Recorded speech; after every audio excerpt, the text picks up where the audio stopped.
अस्सलामुअलैकुम। This is Mohammad Tayyab.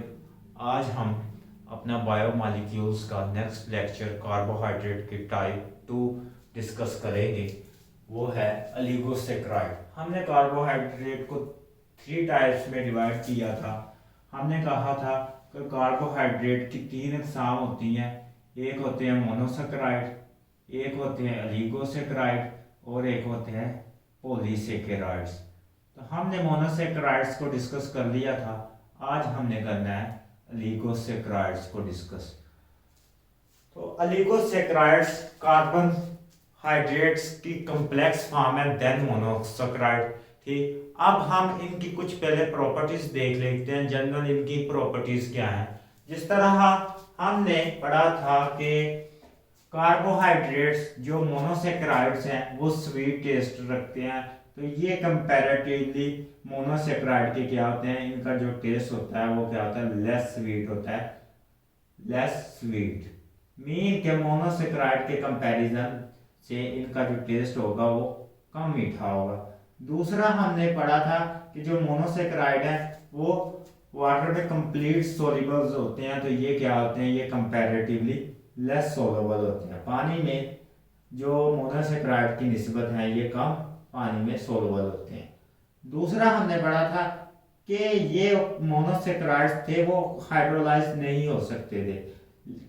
Hydrolyse का मतलब कि वाटर का मॉलिक्यूल यूज करके ब्रेक डाउन नहीं हो सकते थे, लेकिन ये कैन बी हाइड्रोलाइज।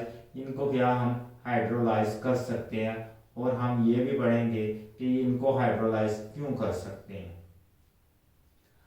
अब मोनोसेक्राइड्स में हमने पढ़ा था कि वहां उनमें 3 से लेकर 7 तक 7 कार्बन तक हमारे पास कार्बन के एटम्स होते हैं। लेकिन इनमें क्या होता है, इनमें हमारे पास मोनोसेक्राइड मिलके क्या बनाते हैं, हमारे पास ओलिगोसेक्राइड बनाते हैं। तो इनमें जो इनकी कंपोजिशन है उनमें कंपोजिशन में क्या होगा कि मोनोसेक्राइड मिलके हमारे पास क्या बनाएंगे, ओलिगोसेक्राइड। तो हम इसकी एग्जांपल भी पढ़ेंगे कि इनकी कंपोजिशन में सब यूनिट किसके होते हैं, सब यूनिट किसके होते हैं, मोनोसेक्राइड के। मीन के मोनोसेक्राइड के सिंपलर यूनिट्स मिलेंगे और हमें क्या बना देंगे, एक लार्ज साइज के क्या बना देंगे, पॉलीसेक्राइड्स। क्या बना देंगे, पॉलीसेकेराइड, ओलिगोसेक्राइड सॉरी। तो हमारे पास इसमें सभी यूनिट होते हैं मोनोसेक्राइड। अब मोनोसेक्राइड के कितने यूनिट होते हैं, इन मॉलिक्यूल्स में कितने मोनोसेक्राइड के यूनिट हो सकते हैं, तो आज हमने वो भी डिस्कस करना है। तो मिनिमम जो मोनोसेक्राइड के यूनिट हैं वो 2 हैं और मैक्सिमम कितने हो सकते हैं, 10 हो सकते हैं। कितने हो सकते हैं, 10 यूनिट हो सकते हैं। तो ये इसकी लिमिट है। जिस तरह उसने लिमिट लगाई थी कि जो मोनोसेक्राइड में 3 से 7 कार्बन हो सकते थे, तो इसमें जो मोनोसेक्राइड के सब यूनिट है वो 2 से लेकर 10 तक हो सकते हैं। नेक्स्ट हमने कहा कि ये एक मोनोसेक्राइड के सब यूनिट से मिलकर बनते हैं। तो अगर 2 मोनोसेक्राइड के यूनिट आपस में मिले और हमारे पास क्या बनाए, ओलिगोसेक्राइड, तो हम उनको कहते हैं डाइसेकेराइड। तो डाई का मतलब 2 और सेकेराइड का मतलब शुगर। तो ऐसी शुगर जिसमें हमारे पास 2 मोनोसेक्राइड के यूनिट्स मिले और हमारे पास एक शुगर बने, तो हम उसे कहते हैं डाइसेकेराइड। अब डाइसेकेराइड्स की हमने जो टाइप्स पढ़नी है हमारी बॉडी में जो होती हैं, जो हमारे ज्यादातर वास्ता पड़ता है, तो हमारे पास 3 टाइप्स के डाइसेकेराइड हम पढ़ते हैं। एक होता है सुक्रोज। सुक्रोज ये भी क्या है, 2 मोनोसेक्राइड्स यूनिट से मिलकर बनता है। एक होता है माल्टोज, ये भी क्या है, ये भी शुगर है हमारे पास, ये भी 2 मोनोसेक्राइड यूनिट से मिलकर बनती है। उसके बाद है लैक्टोज, ये शुगर भी क्या है, मोनोसेक्राइड 2 यूनिट से मिलकर बनती है। अब सुक्रोज कहाँ पे पाई जाती है, ठीक, पहले हम देख लेते हैं ये सुक्रोज कहाँ पे पाई जाती है। ये पाई जाती है शुगर कैन में। किसमें, शुगर कैन में, यानी कि गन्ने की रो में हमारे पास ये सुक्रोज मिलती। दूसरी हमारे पास जो लैक्टोज है, ये हमारे पास इसको हम कहते हैं मिल्क शुगर, ये हमारे पास मिल्क में मिलती है। अब हम इनकी कंपोजिशन स्टडी कर लेते हैं, ये कौन से दो यूनिट से मिलकर बनती हैं, कौन से दो यूनिट से मिलकर बनती हैं, कौन से दो मोनोसेक्राइड यूनिट हैं जो इनको बनाएंगे। तो हमने हेक्सोज शुगर पढ़ा हुआ था, 6 कार्बन मोनोसेक्राइड पढ़ा हुआ था, तो उसमें हमने ग्लूकोज की एग्जांपल यूज की थी। इसमें एक यूनिट ग्लूकोज का होता है, क्या होता है, ग्लूकोज, और दूसरा यूनिट होता है इसमें फ्रुक्टोज का। तो ये दो यूनिट इसमें होते हैं, हमने इनको 1 बाय 1 डिस्कस करना है। तो ये भी 6 कार्बन है और ये भी 6 कार्बन है, तो इनमें हम डिफरेंस भी देखेंगे, तो इनमें डिफरेंस क्या है।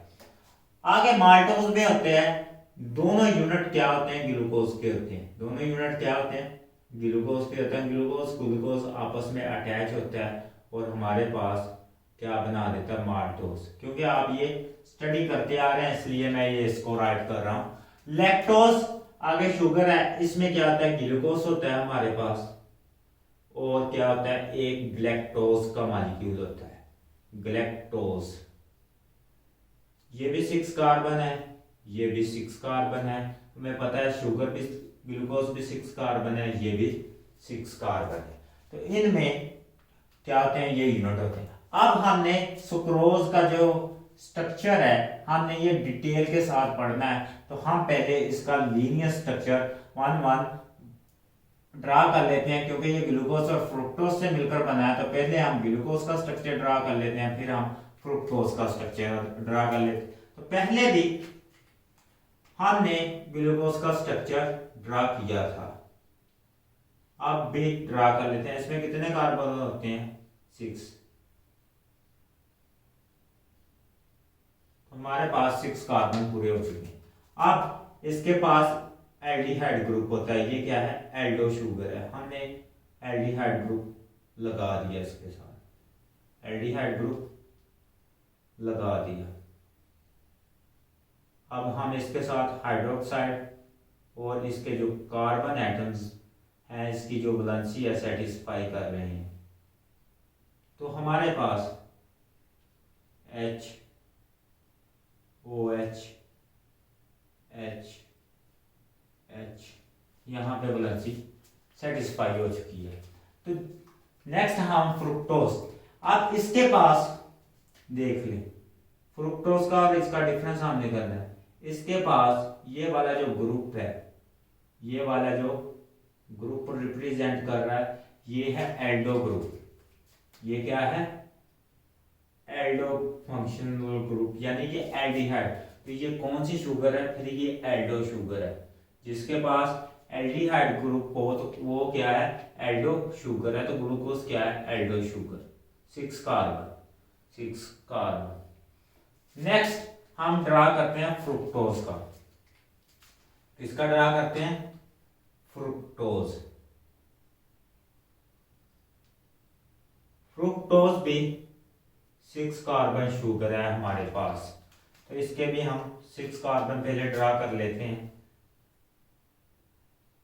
1 2 3 4 5 और 6। अब इसके पास जो है वो डिफरेंस है, इसके पास कीटो ग्रुप होता है कार्बन नंबर 2 पे, बाकी इसको हमने वैसे ही इसकी जो वैलेंसी है वो सेटिस्फाई कर देनी है, CH2OH। अब H group, OH group, OH group, H group, हर कार्बन के साथ क्या है, हाइड्रोक्सिल ग्रुप है, सिर्फ एक कार्बन के अलावा, एक कार्बन के अलावा हर कार्बन के साथ हाइड्रोक्सिल ग्रुप है। जिस कार्बन के साथ हाइड्रोक्सिल ग्रुप नहीं है वो क्या है, उसके साथ फंक्शनल, हमारे पास क्या लगा हुआ है, फंक्शनल ग्रुप लगा। अब इसमें क्या है, इसमें ये वाला जो ग्रुप है, मैंने क्या कहा था, जब ये ऐसी कोई कंडीशन आ जाए कि ऑक्सीजन कार्बन के साथ डबल बॉन्ड के साथ अटैच और कार्बन फर्दर 2 अल्काइल ग्रुप के साथ अटैच हो, तो ऐसी मैंने कंडीशन को कहा था, हम कहते हैं कीटो कंडीशन, मीन के ये कीटोन है, कीटो कंडीशन कहते हैं। मीन के इसके पास जो फंक्शनल ग्रुप है वो क्या है, कीटोन वाला है। वो क्या है, फंक्शनल ग्रुप कीटोन वाला है। तो इस वजह से हम इसे क्या कहते हैं, कीटो शुगर। इसे क्या कहते हैं, कीटो शुगर। मीन के फंक्शनल ग्रुप डिफरेंट होने की वजह से ये शुगर डिफरेंट हो गई, जबकि इनके पास नंबर ऑफ कार्बन दोनों के पास सेम है।